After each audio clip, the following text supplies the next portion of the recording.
Hello, my name is Will Hackel. I was born and raised in San Francisco, California for the past 18 years. It's such a diverse and vibrant city filled with over 800,000 people. I find myself being a senior at Stewart Hall High School, located on the corner of Pine and Octavia. Although Stewart Hall was only opened in the year 2000, the story of its establishment really dates back 200 years before to Amiens, France, where 21-year-old St. Madeleine Sophie Barat founded the Society of the Sacred Heart with the intention to educate young women around the world.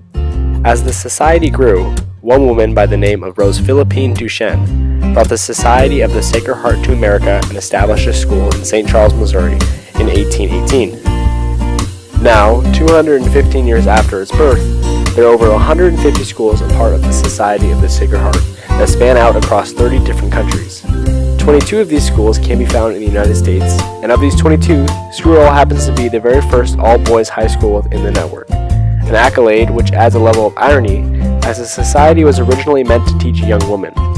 However, this unique and unfamiliar approach does not create any form of disconnection among our school and others in the society.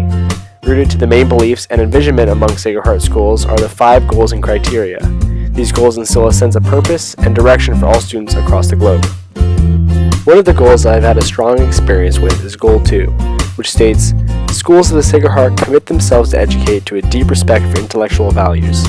The faculty utilizes a variety of teaching and learning strategies that recognizes the individual needs of the students." When applying to Stewart Hall High School, I was not aware of the 5 goals and criteria, and the Society's intentions to teach young women. I believe that an all-boys high school would hinder my ability to mainly socialize and comprehend the role of women in society and the greater world. Of course, at the time, a large part of my hesitation came from my teenage hormones and the drive to interact and meet girls. As a result, my friends and I would spend our time in class freshman year writing up lists of girls we found physically attractive. I was unaware of my actions and the fact that I was objectifying women based entirely off of their appearance. I felt as if it was a normal activity that any other high school boy would participate in as well. However, being a first-year teacher my freshman year, Mr. Helms recognized the similar mindset my classmates and I carried, and worked to educate us on the dangers of objectifying women.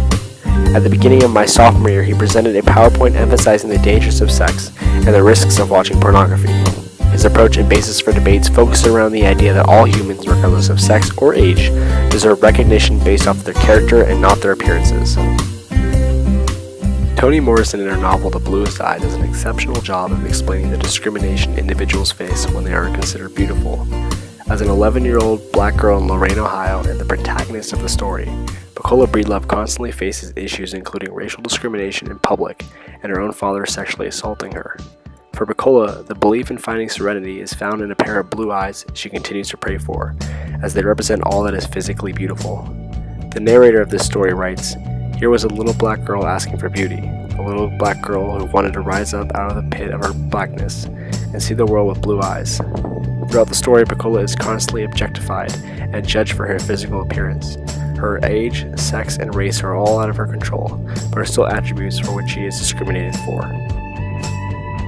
The Universal Declaration of Human Rights was adopted on December 10, 1948 by the United Nations.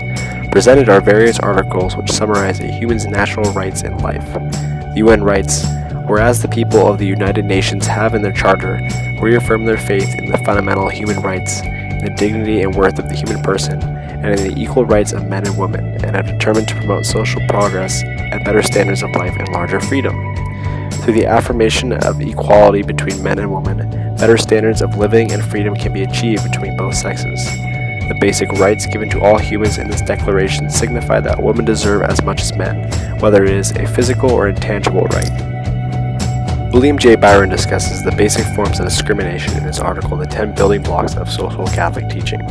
In his article, Byron explains that all humans have the right to participation and respect, from the very moment that they are conceived to the moment they die. This is in fact a natural right. He explains in the principle of human dignity, every person regardless of race, sex, age, national origin, religion, sexual orientation, employment or economic status, health, intelligence, achievement, or any other differentiating characteristic is worthy of respect. Byron attempts to explain that any human is deserving of dignity and should not be discriminated based off their appearance or any other unalterable attributes. Although to me Goal 2 first resonated when learning about the objectification of women, the lesson has taken a different and more internal course over my last 4 years. Attending a school that provides proper space for personal growth to all has not only taught me to respect the intellectual values and dignity of others, but of myself as well.